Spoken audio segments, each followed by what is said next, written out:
74. ¿Cuál es el factor más importante para el cáncer de mama? A. La edad. Errores comunes en preguntas de examen de opción múltiple. 1. Confundir un factor de riesgo con el factor más importante. Este es el error central de la pregunta sobre el cáncer de mama. Factor de riesgo. Cualquier característica o exposición que aumenta la probabilidad de desarrollar una enfermedad. Todas las opciones, A, B, C, D, son factores de riesgo válidos para el cáncer de mama. El factor más importante, el que tiene el mayor peso o la asociación epidemiológica más fuerte. En este caso, es la edad. ¿Por qué es una trampa? De opción C, mujer es un factor necesario para la gran mayoría de los casos, pero no es el que más varía el riesgo. El riesgo base es ser mujer, pero lo que hace que el riesgo se dispare es envejecer. De opción D, genético es un factor de riesgo muy fuerte, pero es poco común en la población. La mayoría de los cánceres de mama son esporádicos, no hereditarios. La edad afecta a toda la población. 2. No leer la pregunta con precisión. Los estudiantes a menudo leen factor importante y eligen el primero que reconocen, en lugar del factor más importante. Palabras como mejor, primero, más, principal son críticas y deben subrayarse mentalmente. 3. Elegir basándose en el conocimiento clínico aislado, sesgo de vividez. Un estudiante que acaba de estudiar las mutaciones BRCA, genético, o que recuerda un caso dramático de una paciente joven, puede sentirse tentado a elegir esa opción porque está fresca en su mente, ignorando los datos epidemiológicos poblacionales que señalan a la edad como el factor principal. 4. Sobreanalizar o adivinar lo que piensa el profesor. El estudiante puede pensar, el profesor quiere que elijamos genético porque es lo más moderno, o mujer es demasiado obvio, debe ser una trampa. En preguntas bien diseñadas, la respuesta correcta es la más directa y basada en evidencia sólida. 5. No jerarquizar el conocimiento. Es fundamental poder organizar mentalmente los factores de riesgo por su impacto. Para el cáncer de mama, una jerarquía simplificada sería: 1. Edad, el mayor factor de riesgo poblacional. 2. Sexo femenino, el factor demográfico principal. 3. Factores genéticos y familiares, alto riesgo individual, pero baja frecuencia.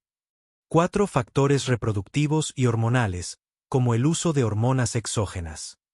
5. Estilo de vida, obesidad, alcohol, etc. Guía de repaso: cáncer de mama, factores de riesgo.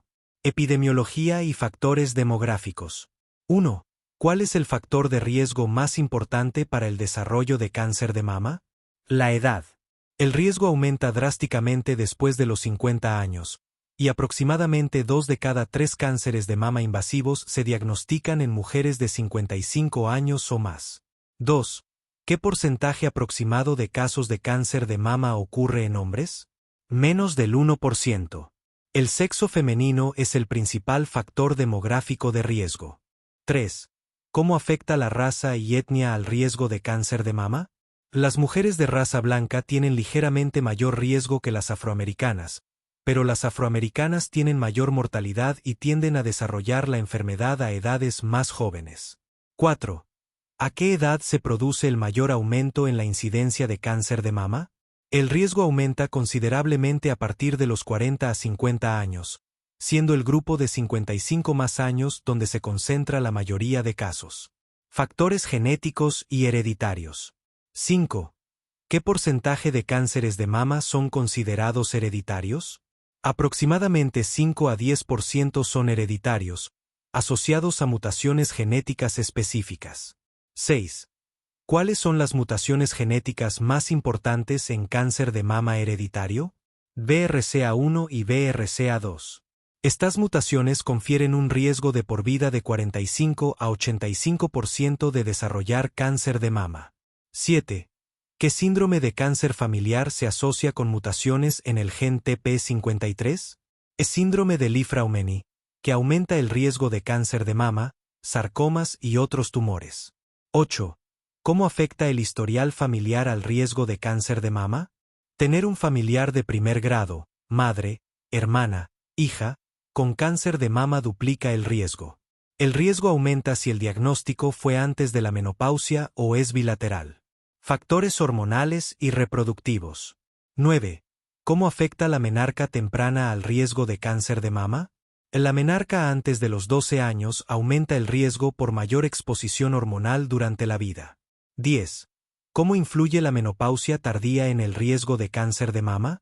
La menopausia después de los 55 años aumenta el riesgo por mayor duración de la exposición estrogénica. 11. ¿Qué efecto tiene el primer embarazo a término después de los 30 años? Aumenta el riesgo de cáncer de mama comparado con el primer embarazo antes de los 20 años. 12. ¿Cómo afecta la lactancia materna al riesgo de cáncer de mama? Disminuye el riesgo, especialmente con lactancia prolongada, más de 12 meses acumulados. Terapia hormonal exógena. 13. ¿Qué tipo de terapia hormonal posmenopáusica presenta mayor riesgo? La terapia hormonal combinada, estrógenos más progestágenos, presenta mayor riesgo que la terapia con estrógenos solos. 14. ¿Cuánto tiempo de uso de terapia hormonal combinada aumenta significativamente el riesgo? A más de 3 a 5 años de uso continuo aumenta significativamente el riesgo. 15. ¿Qué anticonceptivos hormonales aumentan el riesgo de cáncer de mama? Todos los tipos de anticonceptivos hormonales, orales, inyectables, implantes, aumentan ligeramente el riesgo. Factores de estilo de vida. 16. ¿Cómo afecta el consumo de alcohol al riesgo de cáncer de mama? Aumenta el riesgo de manera dependiente de la dosis. Cada 10 gramos de alcohol al día aumenta el riesgo aproximadamente 7 a 10%. 17. ¿Qué relación tiene la obesidad posmenopáusica con el cáncer de mama? Aumenta el riesgo porque el tejido adiposo se convierte en la principal fuente de estrógenos después de la menopausia.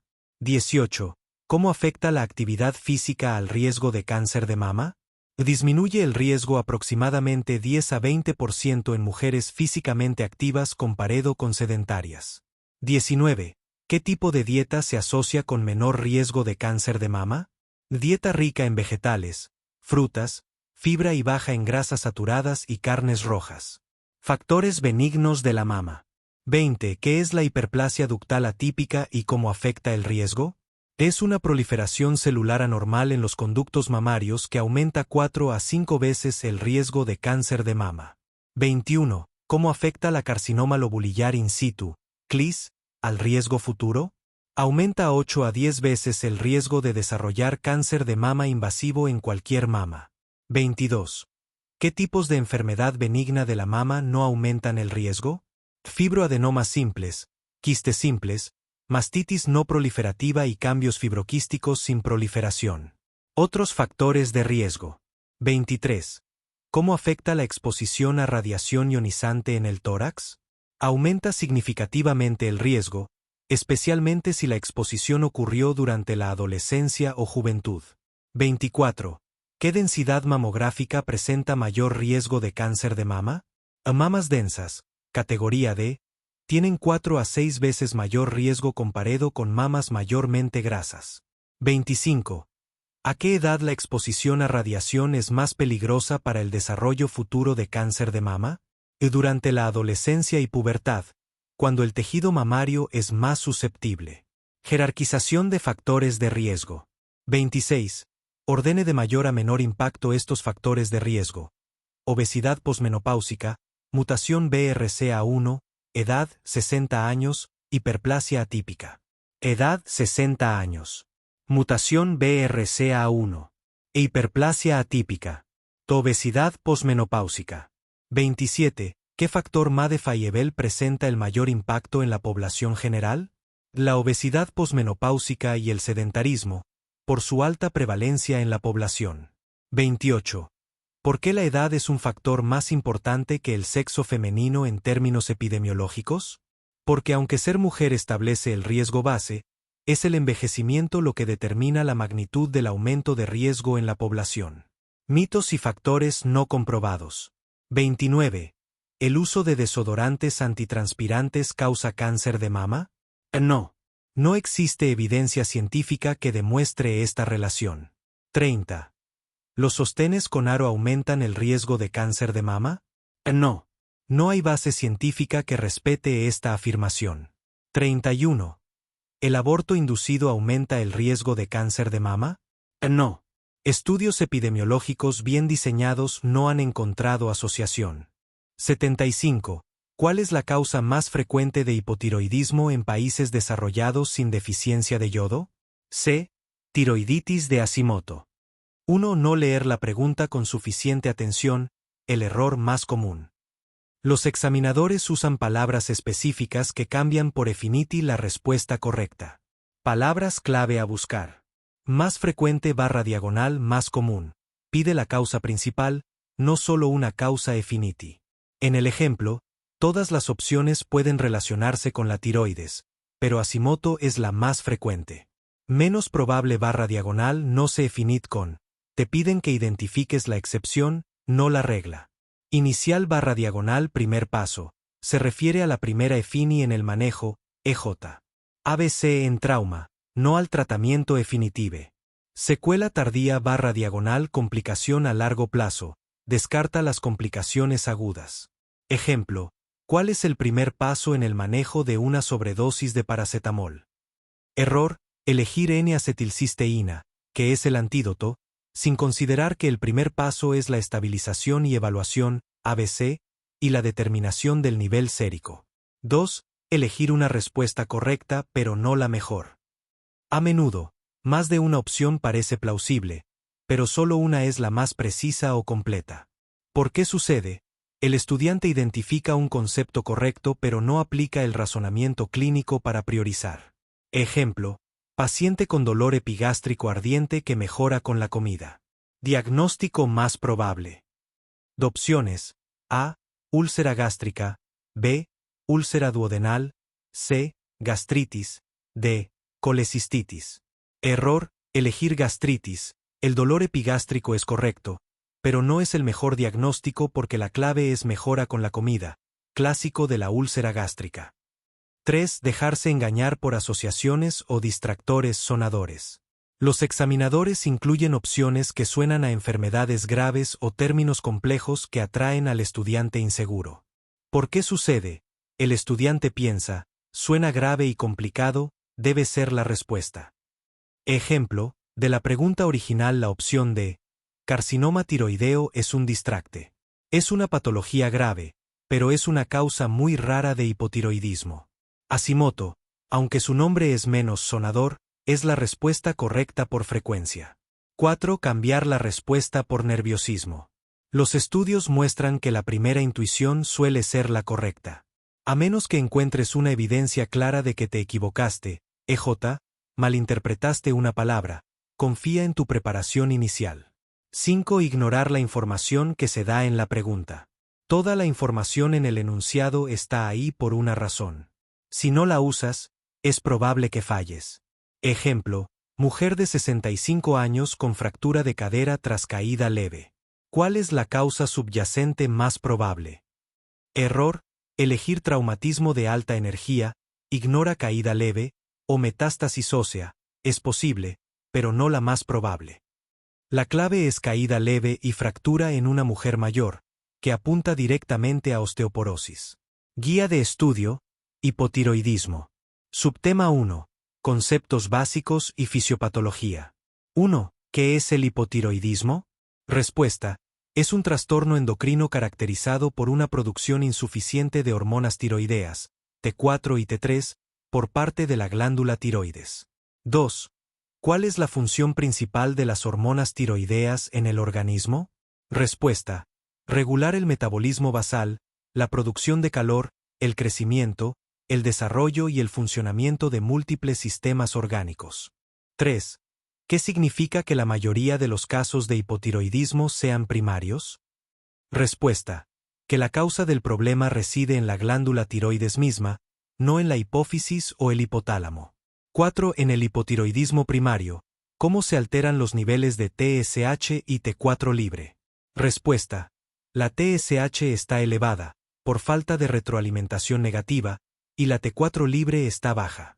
5. Si un paciente tiene hipotiroidismo debido a un fallo en la hipófisis, ¿cómo se denominaría y qué patrón de TSH y T4 presentaría?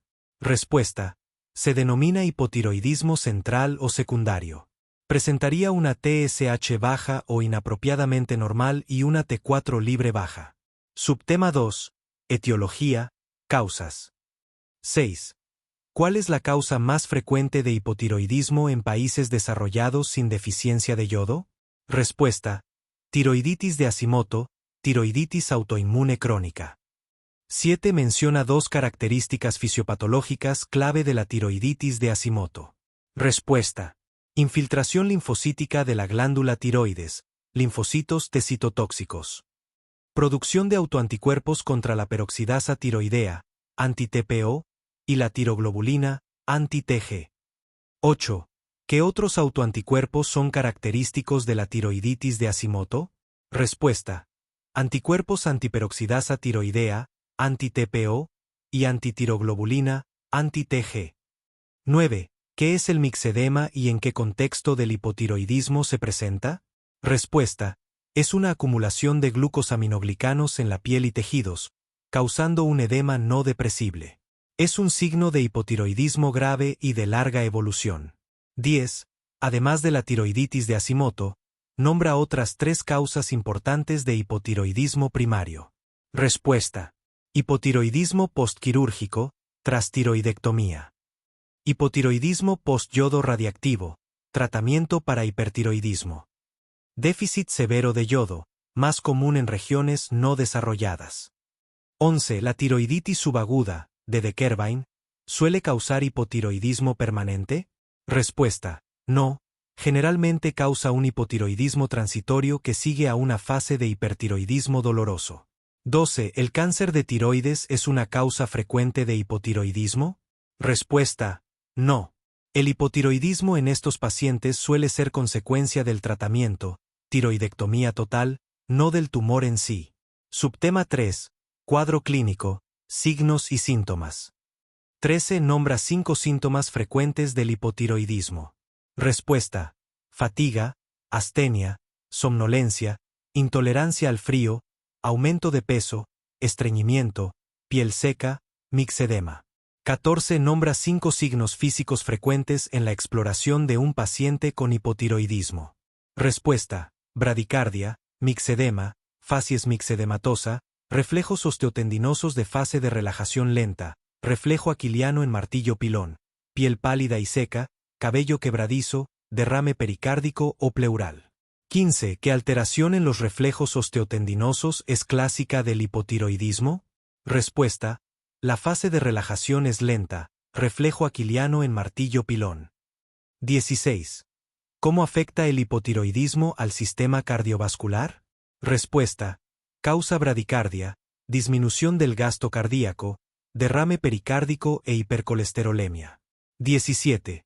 ¿Qué alteraciones se pueden encontrar en el perfil lipídico de un paciente hipotiroideo?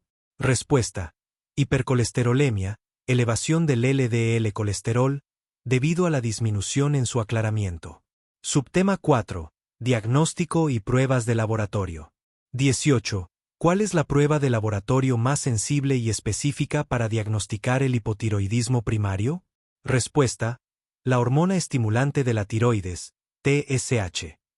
19. Un paciente tiene TSH elevada y T4 libre normal. ¿Qué diagnóstico sugiere? Respuesta: hipotiroidismo subclínico.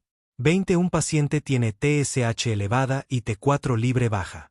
¿Qué diagnóstico confirma?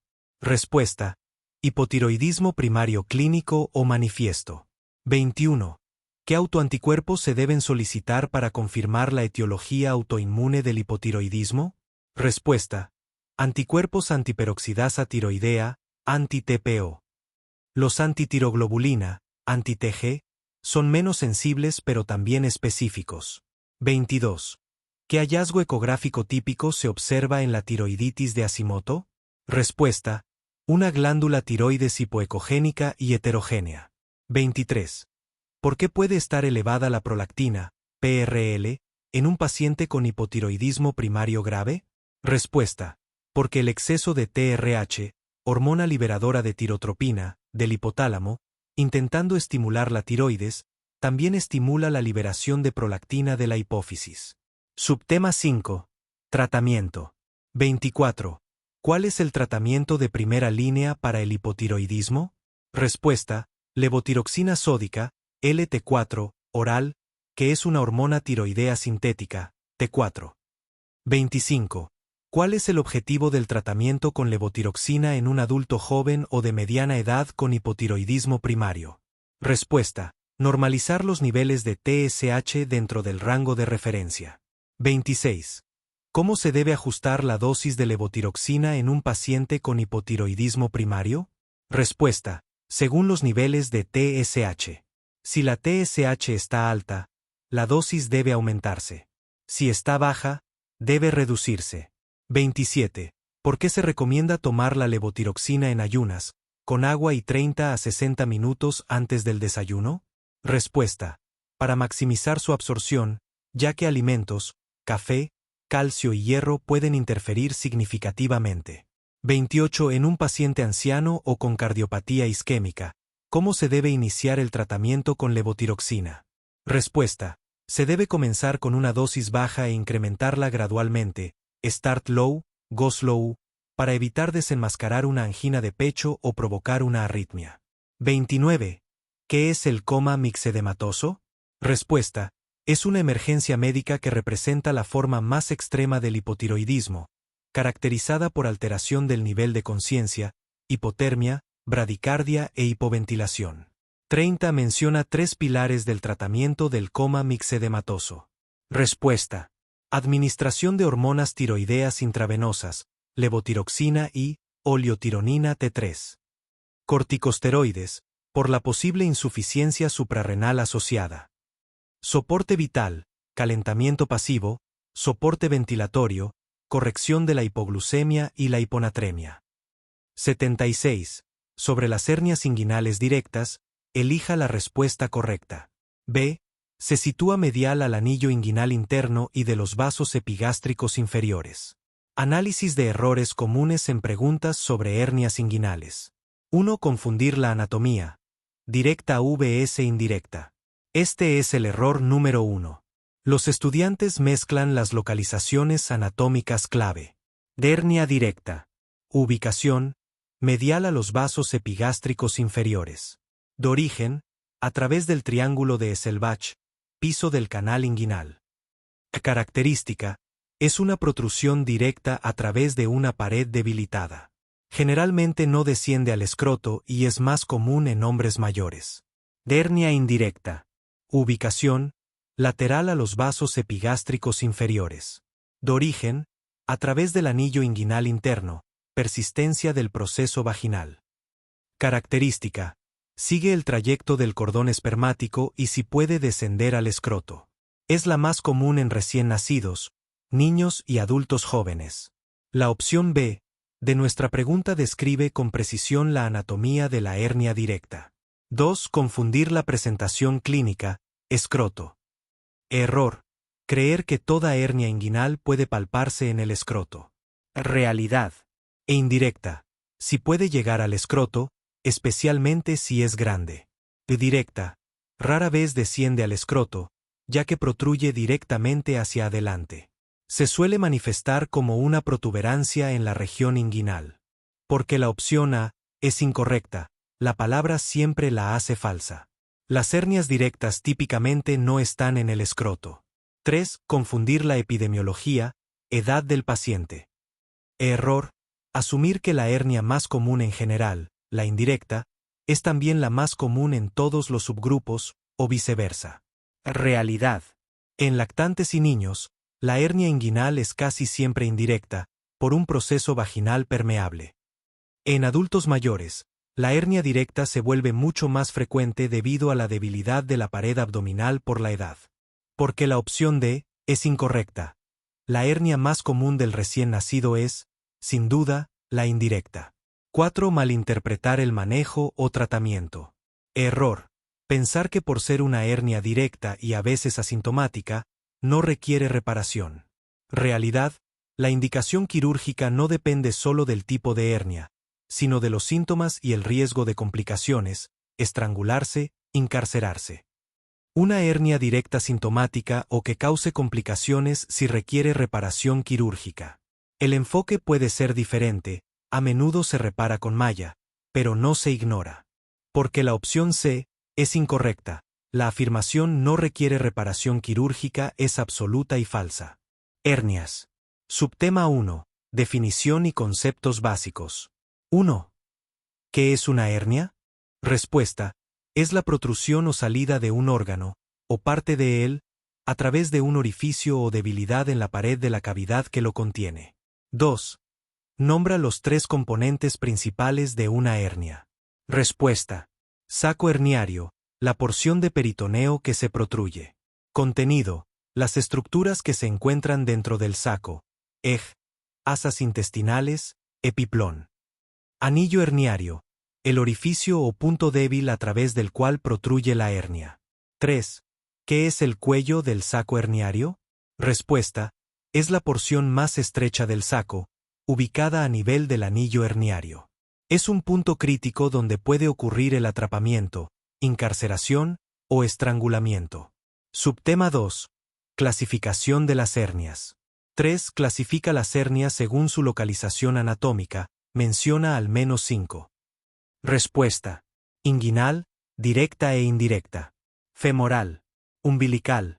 Epigástrica. Incisional o ventral. Hiatales, diafragmáticas. 4.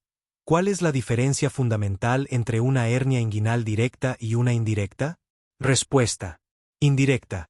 El saco herniario pasa a través del anillo inguinal interno, recorre el conducto inguinal y puede descender hasta el escroto/diagonal labios mayores. Es congénita, por persistencia del conducto peritoneo vaginal, o adquirida. Directa. El saco herniario protruye a través de la pared posterior del conducto inguinal, en el triángulo de Esselbach, debido a una debilidad de la fascia transversal. Es siempre adquirida. 5. ¿Qué caracteriza a una hernia femoral y cómo se diferencia clínicamente de una inguinal? Respuesta. La hernia femoral protruye a través del anillo femoral, medial al vasos femorales. Se localiza por debajo del ligamento inguinal. A diferencia de la inguinal, es más común en mujeres y tiene un mayor riesgo de estrangulación. 6. Clasifica las hernias según su estado clínico. Respuesta. Reducible. El contenido de la hernia puede regresar de forma manual o espontánea a la cavidad abdominal. Irreductible o incarcerada. El contenido no puede regresar a la cavidad abdominal, pero sin compromiso vascular. Estrangulada. Existe compromiso del riego sanguíneo del contenido herniario, lo que lleva a isquemia y necrosis. Es una urgencia quirúrgica. Subtema 3. Etiología y factores de riesgo. 7. Menciona 3 causas principales de la formación de una hernia. Respuesta. Aumento de la presión intraabdominal. Esfuerzo, tos crónica, estreñimiento. Puntos débiles en la pared abdominal. Orificios naturales, cicatrices quirúrgicas. Debilidad de los tejidos. Envejecimiento, desnutrición, colagenopatías. 8. ¿Qué afección médica es un factor de riesgo clave para el desarrollo de una hernia inguinal indirecta en adultos? Respuesta. La persistencia del conducto peritoneo vaginal. 9. Menciona 3 factores que aumenten crónicamente la presión intraabdominal y predispongan a una hernia. Respuesta. EPOC/diagonal tos crónica, estreñimiento crónico, agrandamiento de próstata, esfuerzo miccional, obesidad, ascitis, embarazo, levantamiento de pesos pesados. Subtema 4. Cuadro clínico y diagnóstico. 10. ¿Cuál es el síntoma más común de una hernia reducible? Respuesta. Una tumoración o bulto palpable que aparece con los esfuerzos y se reduce en reposo o al acostarse, pudiendo ser asintomática o causar molestia o dolor sordo. 11. Describe los signos y síntomas de una hernia estrangulada. Respuesta. Locales. Tumoración dolorosa, tensa, irreductible, con eritema y edema en la piel suprayacente. Sistémicos. Signos de obstrucción intestinal, náuseas, vómitos, distensión abdominal, parada de heces y gases. Generales. Fiebre, taquicardia, signos de sepsis, SOC. 12. ¿Qué maniobra se solicita al paciente para evidenciar una hernia durante la exploración física? Respuesta. Se le pide al paciente que tosa o realice la maniobra de Valsalva. Esto aumenta la presión intraabdominal y hace que la hernia se protruya o se haga más evidente. 13. ¿Qué hallazgo en la exploración física ayuda a diferenciar una hernia inguinal indirecta de una directa? Respuesta. En la hernia indirecta, el saco puede controlarse con la presión del dedo sobre el anillo inguinal interno, localizado por encima y lateral al tubérculo púbico. Si al presionar ahí la hernia no protruye al toser, es probablemente indirecta. La directa protruye a través de la pared posterior, triángulo de Esselbach. 14. ¿En qué casos está indicado el uso de estudios de imagen para el diagnóstico de una hernia? Respuesta. Cuando el diagnóstico es incierto después de la exploración física, en hernias ocultas, o para caracterizar hernias complejas o recidivantes.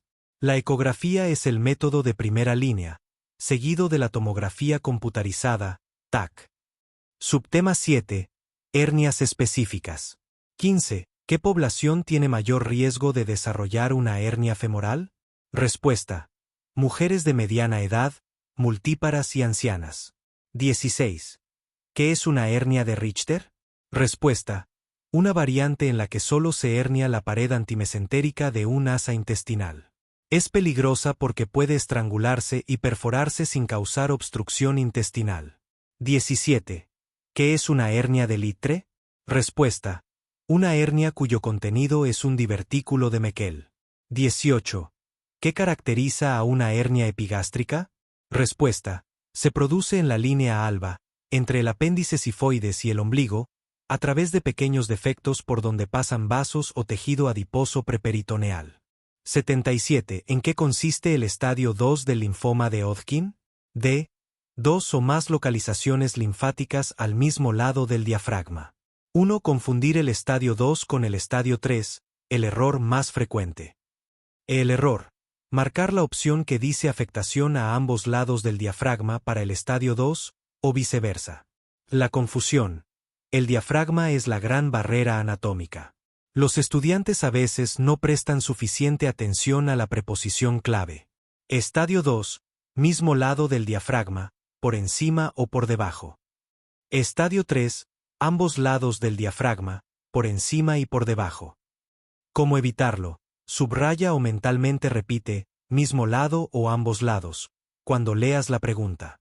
La opción B, de tu pregunta original es un ejemplo clásico de este error, ya que describe un estadio 3.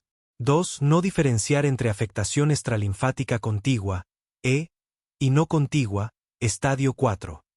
El error, creer que cualquier afectación de un órgano, pulmón, hígado, automáticamente significa estadio 4. La confusión. Estadio IE o IIE. La afectación del órgano es contigua y por extensión directa desde un grupo de ganglios linfáticos afectados. Ejemplo, ganglios del mediastino que se extienden al pulmón. Estadio 4. La afectación es diseminada o no contigua. Ejemplo, ganglios en el cuello e infiltración en la médula ósea, no son estructuras contiguas. ¿Cómo evitarlo? Pregúntate, ¿el órgano afectado está justo al lado de los ganglios enfermos? O está en una parte completamente distante del cuerpo. Estadio 4. La opción C, afectación extralinfática no contigua, es la definición misma del estadio 4. 3. Confundir el estadio I con el estadio 2. El error. Pensar que afectación de dos o más localizaciones puede ser estadio I. En la confusión. No internalizar la definición numérica básica. Estadio I. Una sola región linfática o un solo órgano extralinfático. Estadio 2. Dos o más regiones linfáticas del mismo lado del diafragma. ¿Cómo evitarlo? La opción A, de tu pregunta es un distracte directo para este error. Es la definición textual del estadio I. 4. Sobrevalorar o subestimar la afectación esplénica, del vaso. El error. Creer que la afectación del vaso automáticamente significa un estadio muy avanzado. 4. O, por el contrario, no darle la importancia debida. La regla. La afectación del vaso se clasifica con la S. Es un criterio para el estadio 3, 3 o IIS. No es estadio I, 2 ni 4 por sí sola. ¿Cómo evitarlo? Memoriza que el vaso siempre coloca la enfermedad, como mínimo, en el estadio 3. Guía de estudio, linfoma de Hodgkin. Subtema 1. Definición y clasificación histológica. Pregunta 1. ¿Qué es el linfoma de Hodgkin? Respuesta. Es un tipo de cáncer que se origina en el sistema linfático, caracterizado por la presencia de células de Reed-Sternberg en el contexto de un infiltrado inflamatorio reactivo. Pregunta 2. ¿Cuál es la célula patognomónica, exclusiva, del linfoma de Hodgkin? Respuesta. La célula de Reed-Sternberg, célula binucleada o multinucleada con nucleolos prominentes que dan un aspecto de ojo de búho. Pregunta 3. Nombra los dos grupos principales en los que se clasifica el linfoma de Hodgkin según la OMS. Respuesta. Linfoma de Hodgkin clásico, representa 95% de los casos. Linfoma de Hodgkin con predominio linfocítico nodular, 5% de los casos. Pregunta 4. Menciona los 4 subtipos histológicos del linfoma de Hodgkin clásico. Respuesta. Esclerosis nodular, el más común, 70%. Celularidad mixta. Rico en linfocitos. Depresión linfocítica, el más raro. Pregunta 5. ¿Qué subtipo de linfoma de Hodgkin clásico se asocia típicamente a mujeres jóvenes y suele presentarse como una masa mediastínica? Respuesta. La esclerosis nodular. Pregunta 6. ¿Qué subtipo de linfoma de Hodgkin clásico se asocia con la infección por el virus de Epstein-Barr, VEB? Respuesta. El subtipo de celularidad mixta. Pregunta 7. ¿En qué se diferencia inmunohistoquímicamente el linfoma de Hodgkin clásico del subtipo con predominio linfocítico nodular? Respuesta. Clásico. Las células de Reed-Sternberg son CD15+ y CD30+. Suelen ser CD20. Negativas. Predominio linfocítico nodular. Las células neoplásicas, células en palomitas de maíz o popcorn, son CD20+, positivas, y CD15, CD30. Subtema 2. Epidemiología y factores de riesgo. Pregunta 8. Describa la distribución bimodal de la incidencia del linfoma de Hodgkin. Respuesta. Presenta 2 picos de incidencia, un primer pico en adultos jóvenes, entre 15 a 35 años, y un segundo piso en adultos mayores, mayores de 55 años. Pregunta 9. ¿Qué virus está fuertemente asociado con el desarrollo del linfoma de Hodgkin, particularmente con el subtipo de celularidad mixta? Respuesta. El virus de Epstein-Barr, VEB. Pregunta 10. ¿Tener antecedentes de mononucleosis infecciosa incrementa el riesgo de desarrollar linfoma de Hodgkin? Respuesta. Sí, es un factor de riesgo conocido. Subtema 3. Presentación clínica y hallazgos físicos. Pregunta 11. ¿Cuál es la presentación clínica más común del linfoma de Hodgkin? Respuesta. Adenopatía indolora y progresiva, más frecuente en regiones cervicales y supraclaviculares. Pregunta 12. Defina qué son los síntomas B en los linfomas. Respuesta. Son síntomas sistémicos que tienen implicación pronóstica e incluyen fiebre, 38 grados C sin causa aparente. Sudores nocturnos profusos. Pérdida de peso inexplicable, 10% en los últimos 6 meses. Pregunta 13. ¿Qué es el prurito en el contexto del linfoma de Hodgkin? Respuesta. Es un síntoma constitucional frecuente, pero no se considera un síntoma B oficial para la estadificación. Pregunta 14. ¿Qué es el dolor ganglionar inducido por el consumo de alcohol y con qué se asocia? Respuesta. Es un síntoma específico pero poco común del linfoma de Hodgkin, donde el paciente refiere dolor en las áreas ganglionares afectadas poco después de consumir alcohol. Pregunta 15. ¿Por qué un paciente con linfoma de Hodgkin puede presentar hepatomegalia o esplenomegalia? Respuesta. Indica afectación extranodal del hígado o del vaso por la enfermedad, lo que implica un estadio más avanzado, estadio 4 si es diseminada, o estadio 3 si solo es esplénica. Subtema 4. Estadificación, sistema de Ann Arbor modificado. Pregunta 16. ¿Cuál es el sistema de estadificación utilizado para el linfoma de Hodgkin? Respuesta. El sistema de estadificación de Ann Arbor modificado por Cotswolds. Pregunta 17. Defina el estadio y según Ann Arbor. Respuesta.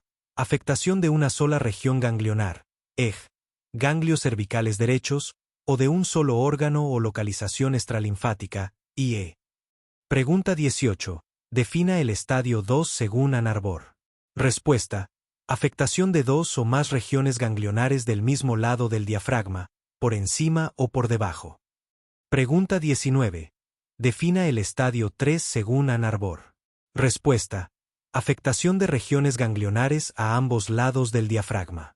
Puede incluir afectación del vaso, IIS, o ambas, IIS e IIE. Pregunta 20. Defina el estadio 4 según Ann Arbor. Respuesta. Afectación diseminada de uno o más órganos extralinfáticos, EG, médula ósea, hígado, pulmón, con o sin afectación ganglionar asociada. Pregunta 21. ¿Qué significa el sufijo E en la estadificación, por ejemplo, IIE? Respuesta. Indica afectación extralinfática contigua o localizada, a partir de un foco ganglionar conocido. Pregunta 22. ¿Qué significa el sufijo B en la estadificación, por ejemplo, estadio IIB? Respuesta. Indica la presencia de uno o más síntomas B, fiebre, sudores nocturnos, pérdida de peso. Pregunta 23. ¿Qué significa el sufijo A en la estadificación, por ejemplo, estadio IIA? Respuesta. Indica ausencia de síntomas B. Pregunta 24. Un paciente tiene afectación de ganglios cervicales y mediastínicos, y presenta fiebre y sudores nocturnos. ¿Cuál es su estadio? Respuesta. Estadio IIB. Dos áreas ganglionares arriba del diafragma y síntomas B. Pregunta 25. Un paciente tiene afectación de ganglios inguinales y axilares, sin síntomas. ¿Cuál es su estadio? Respuesta. Estadio IIA. Ganglios a ambos lados del diafragma y sin síntomas B. Pregunta 26. Un paciente tiene afectación de ganglios cervicales y una lesión sólida en el hígado confirmada como linfoma. ¿Cuál es su estadio? Respuesta. Estadio 4. Afectación diseminada de un órgano extralinfático no contiguo. Subtema 5. Diagnóstico y estudios de imagen. Pregunta 27. ¿Cuál es el procedimiento diagnóstico de oro para confirmar un linfoma de Hodgkin? Respuesta. La biopsia quirúrgica, excisional o incisional, de un ganglio linfático afectado para análisis histopatológico. Pregunta 28. ¿Por qué una biopsia por aspiración con aguja fina, PAAF, no es suficiente para el diagnóstico inicial? Respuesta. Porque no permite evaluar la arquitectura nodal, que es crucial para el diagnóstico y la clasificación del subtipo histológico. Pregunta 29. ¿Cuál es el estudio de imagen de elección para la estadificación inicial y la evaluación de respuesta al tratamiento? Respuesta.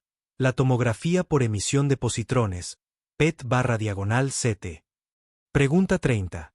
¿Qué hallazgo en la PET/CT se usa para evaluar la respuesta al tratamiento y se asocia con un mejor pronóstico? Respuesta. La normalización metabólica, de Auville 1 a 3, después de la quimioterapia. Pregunta 31. ¿Cuál es el régimen de quimioterapia estándar de primera línea para el linfoma de Hodgkin clásico? Respuesta. ABVD, doxorubicina, bleomicina, vinblastina, dacarbazina. Pregunta 32. ¿Cuál es el papel de la radioterapia en el tratamiento del linfoma de Hodgkin? Respuesta. Se utiliza como tratamiento consolidador después de la quimioterapia, especialmente en estadios tempranos, dirigida a las áreas inicialmente afectadas, radioterapia de campo involucrado. Pregunta 33. ¿Qué opciones existen para pacientes con enfermedad recidivada o refractaria? Respuesta. Quimioterapia de rescate, salvamento. Trasplante autólogo de células madre hematopoyéticas. Inmunoterapias, EG. Brentuximab vedotin, un anticuerpo conjugado anti-CD30. 78 paciente masculino de 20 años, motorista, que presenta tras accidente de tráfico, traumatismo abdominal contuso con shock hipovolémico, dolor y distensión abdominales. En el lavado peritoneal aparece hemoperitoneo. El diagnóstico más probable será B. Rotura esplénica. 1. No leer la pregunta con suficiente atención, el error más común. El estudiante identifica una palabra clave, trauma abdominal, hemoperitoneo, y salta a una conclusión sin analizar todos los datos. Ejemplo en la pregunta anterior, un error sería ver traumatismo abdominal y rotura aórtica y elegirla por ser una lesión dramática, ignorando la epidemiología. La rotura esplénica es mucho más frecuente en jóvenes con trauma cerrado. ¿Cómo evitarlo? Subraya los datos clave: edad, mecanismo de trauma, hallazgos físicos, resultados de exámenes. 2. Ignorar la epidemiología y los factores de riesgo. La medicina se basa en probabilidades. El diagnóstico más probable es casi siempre el más frecuente para ese grupo demográfico y mecanismo. Ejemplo, en un hombre joven con trauma cerrado, la causa más común de hemoperitoneo es la rotura de vaso. En una mujer mayor con trauma mínimo, pensarías primero en un quiste de ovárico roto o un aneurisma de aorta abdominal.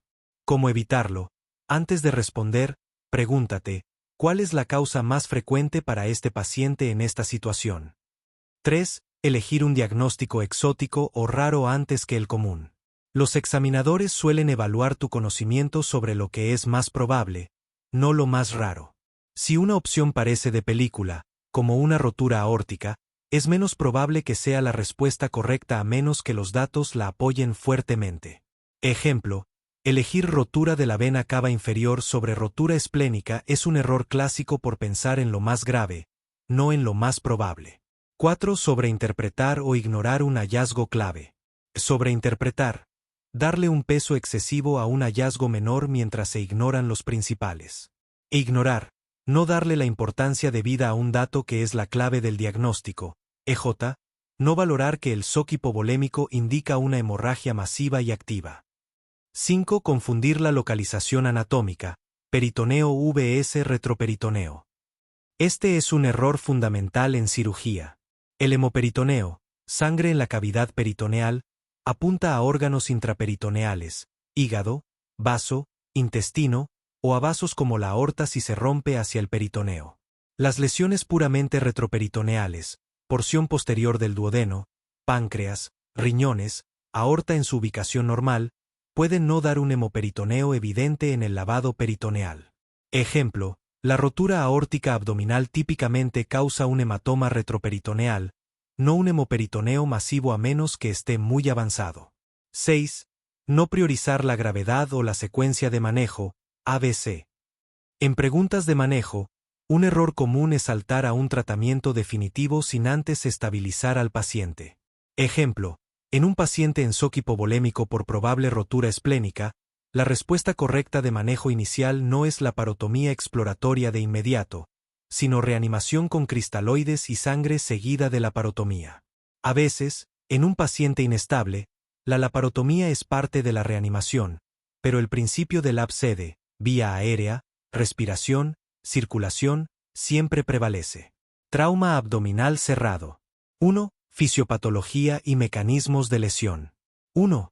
¿Cuáles son los 3 mecanismos principales de trauma abdominal cerrado? Compresión directa y aplastamiento. Desaceleración brusca. Ondas de presión transmitidas. 2. ¿Qué órganos son más susceptibles a lesión por desaceleración? Órganos con puntos fijos. Unión duodeno-yeyunal, unión ureteropélvica, aorta en ligamento arqueado. 3.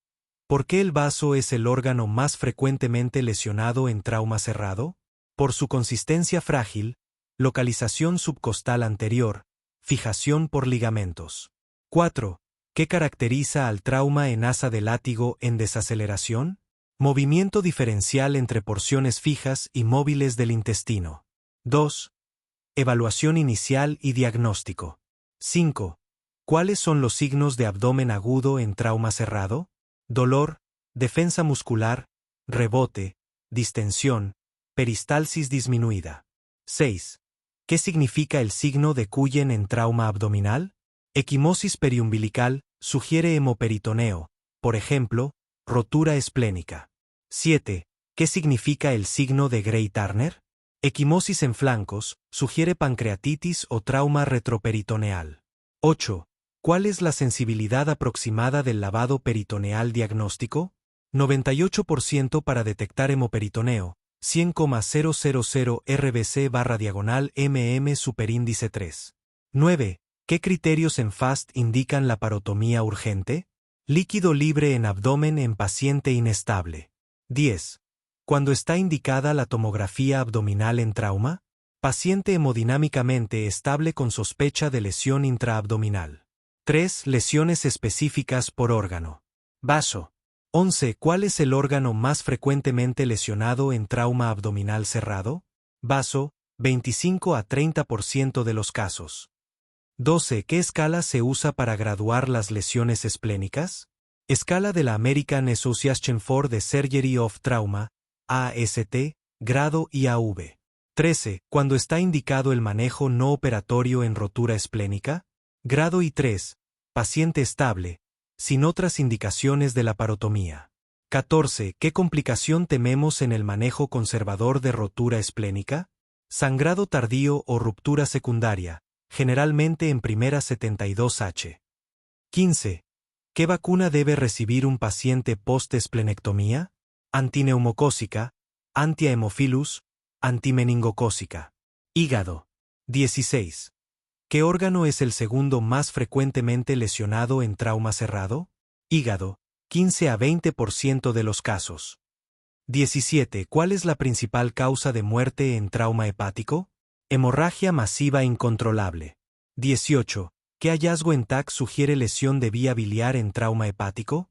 Colección de líquido biliar, biloma, o extravasación de contraste. Intestino. 19. ¿Qué porción intestinal es más susceptible a trauma por compresión? Yeyuno proximal, por compresión contra columna. 20. ¿Cuál es el signo radiológico de rotura duodenal? Aire retroperitoneal o aire alrededor de riñón derecho. 21. ¿Qué indica el hallazgo de aire libre en TAC abdominal post-trauma? Perforación de víscera hueca, indicación quirúrgica. 4. Diagnóstico diferencial. 22. En un joven con trauma abdominal, soque hemoperitoneo, ¿cuál es el DX más probable? Rotura esplénica. 23. ¿Qué lesión debe sospecharse en trauma de cinturón de seguridad con equimosis? La belt injury, lesión intestinal, fractura lumbar, chance fracture. 24. Paciente con trauma abdominal y hematuria macroscópica. Diagnóstico: trauma renal, contusión, laceración. 25. ¿Qué lesión vascular debe sospecharse en desaceleración brusca con TAS 90? Desgarro aórtico a nivel del ligamento arqueado. 5. Manejo y tratamiento. 26. ¿Cuál es la primera prioridad en trauma abdominal con SOC? Reanimación con cristaloides y control de hemorragia. 27. ¿Cuándo está indicada la parotomía urgente en trauma abdominal? Inestabilidad hemodinámica no responsiva a reanimación. Peritonitis. Neumoperitoneo. Eviscersación. Hemoperitoneo masivo en FAST. 28. ¿Qué ventajas tiene el manejo no operatorio en trauma esplénico/diagonal hepático? Preservación de función esplénica, menor morbilidad, recuperación más rápida. 29. ¿Qué signos indican fracaso del manejo conservador en trauma esplénico? Inestabilidad hemodinámica, hemoperitoneo progresivo, disminución de HB persistente. 30. ¿Cuál es el abordaje quirúrgico estándar en trauma abdominal? La parotomía media sifopúbica. 6. Complicaciones. 31. ¿Qué es el síndrome de abdomen compartimental post-trauma? Aumento de presión intraabdominal, 20 mmHg con disfunción orgánica. 32. ¿Cuáles son las principales complicaciones de esplenectomía? Sepsis abrumadora post-esplenectomía, OPSI, trombocitosis, pancreatitis. 33. ¿Qué complicación temprana puede presentar trauma hepático grave? Coagulopatía, hipotermia, acidosis, triada letal del trauma. 34. ¿Qué indica la elevación de enzimas hepáticas post-trauma abdominal? Posible contusión hepática o isquemia mesentérica. 79. ¿Cuál de los siguientes es la causa de hipotiroidismo en los países en desarrollo? D. Deficiencia de yodo en la dieta. Errores comunes al enfrentar este tipo de preguntas. 1. No leer o subestimar el contexto o calificador clave. El error: leer causa de hipotiroidismo e inmediatamente pensar en todas las causas generales, sin notar la parte crucial, en los países en desarrollo. ¿Por qué ocurre? El estudiante estudia de memoria las causas más frecuentes a nivel global, como la enfermedad de Hashimoto en países desarrollados, y aplica ese conocimiento sin filtrarlo por el contexto de la pregunta. En este caso, las opciones A, B y C son causas válidas de hipotiroidismo, pero son más relevantes en un contexto de medicina clínica individual o en países desarrollados. La opción D es una causa de salud pública y una causa endémica directamente ligada a la pobreza y la falta de recursos.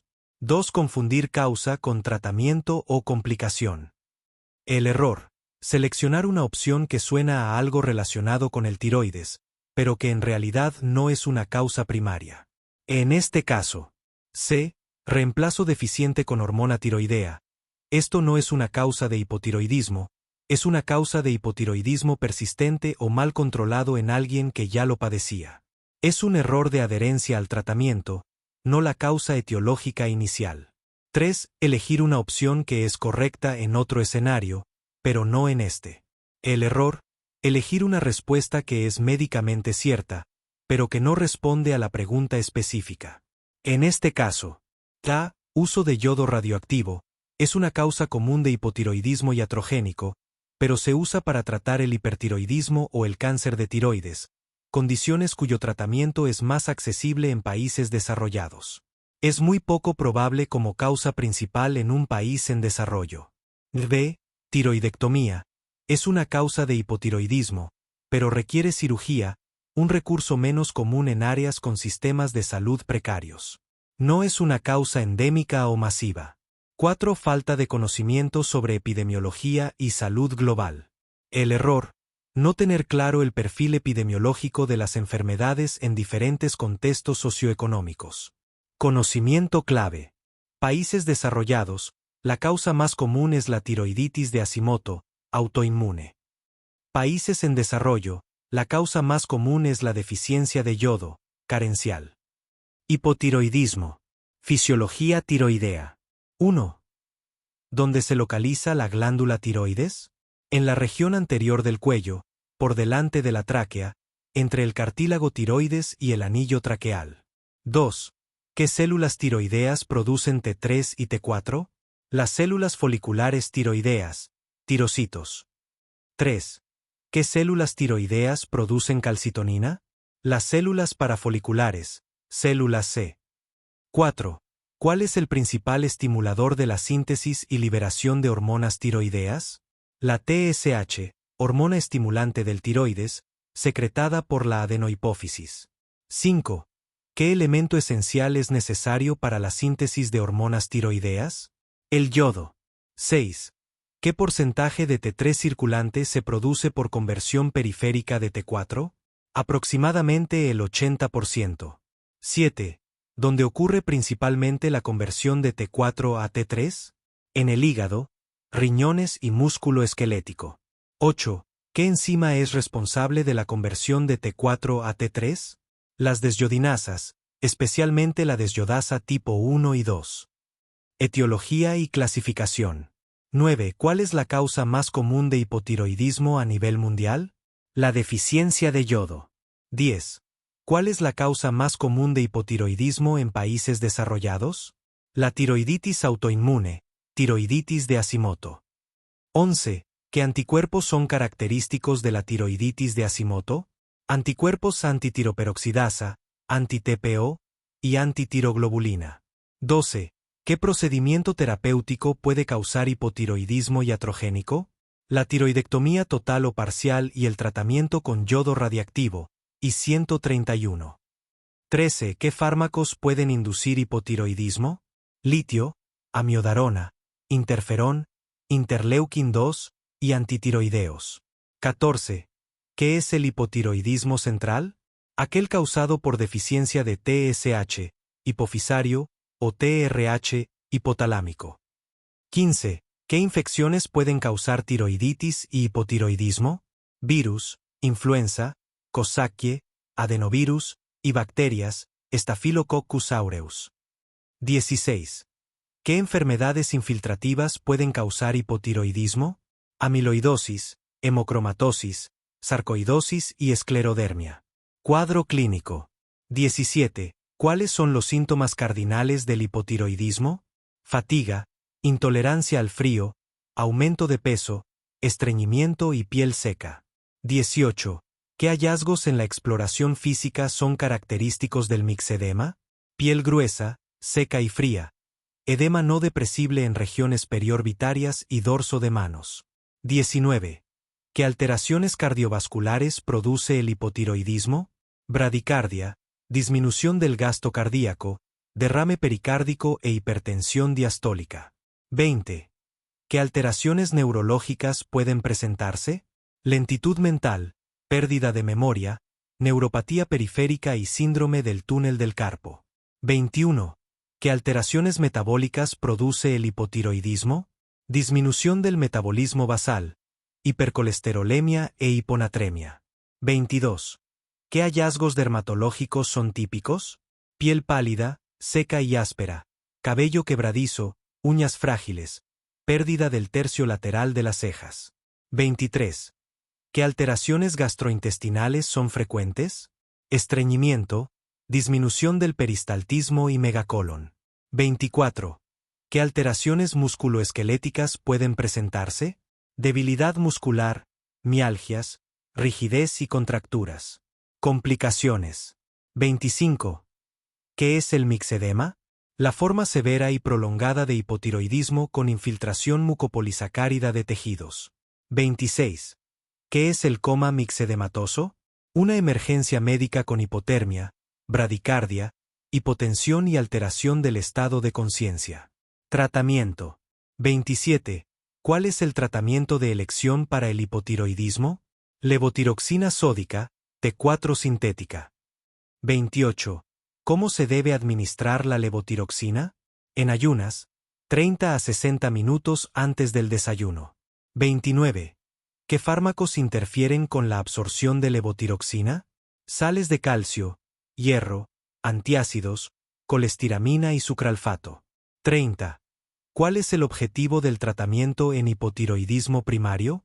Normalizar los niveles de TSH, 0.5 a 2.5 MUAI/L. 31.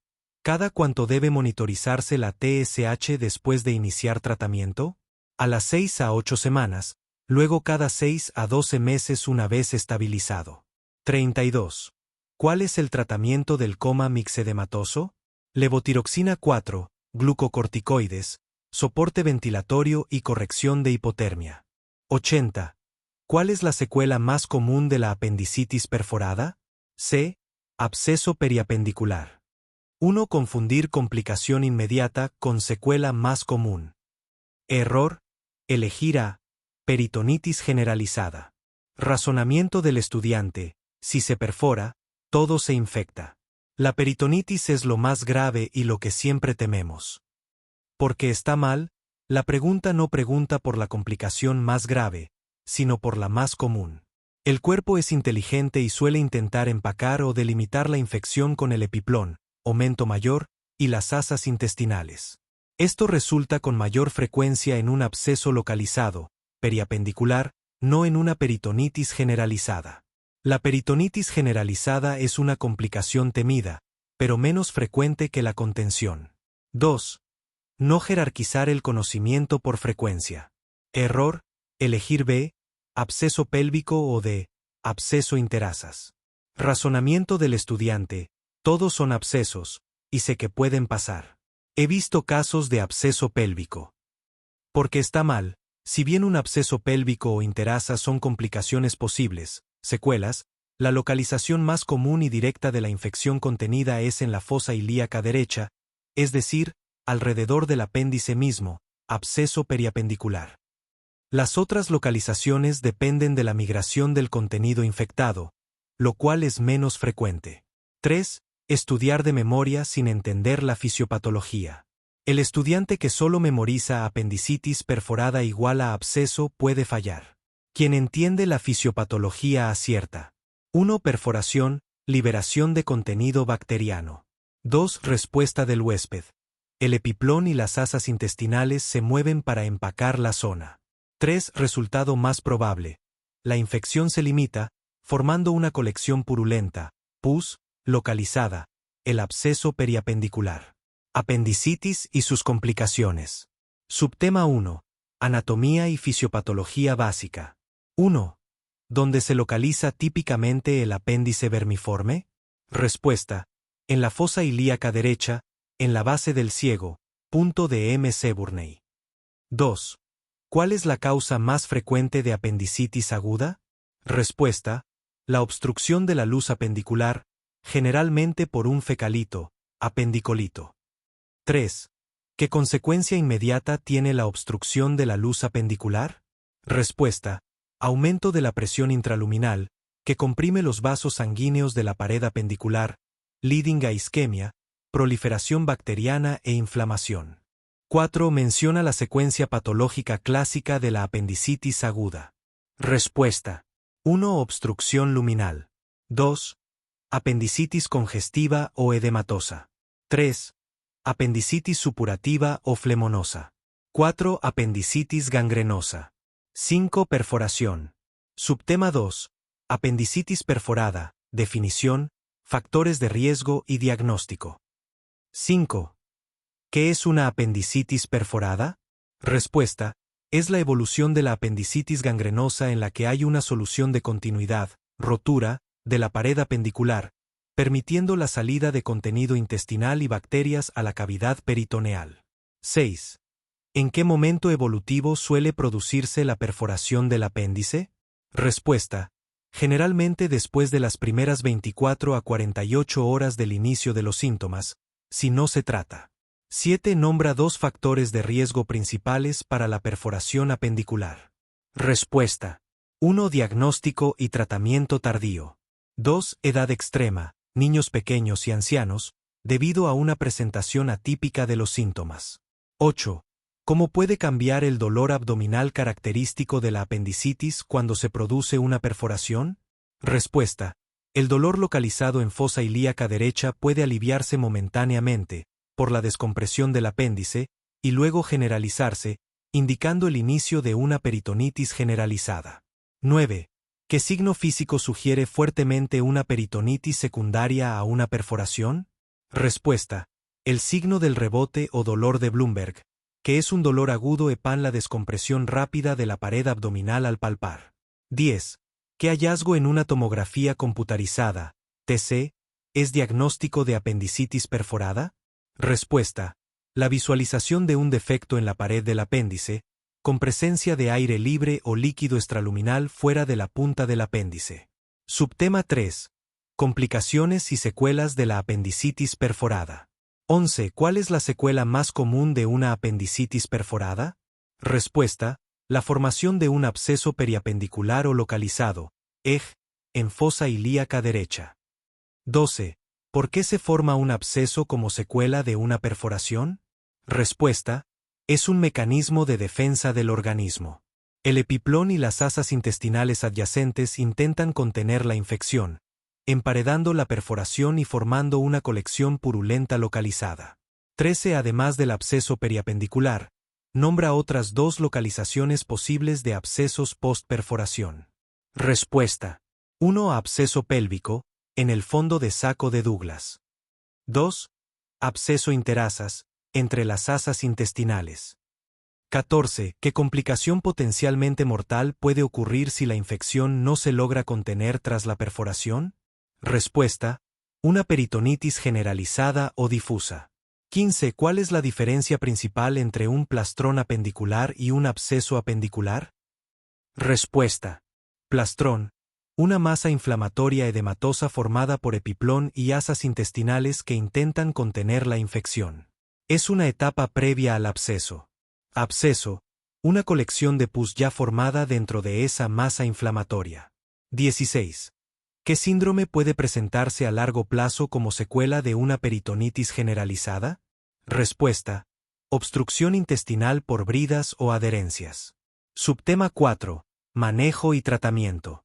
17. ¿Cuál es el tratamiento de elección para una apendicitis aguda no complicada? Respuesta. Apendicectomía quirúrgica, preferentemente por laparoscopía, y antibioticoterapia. 18.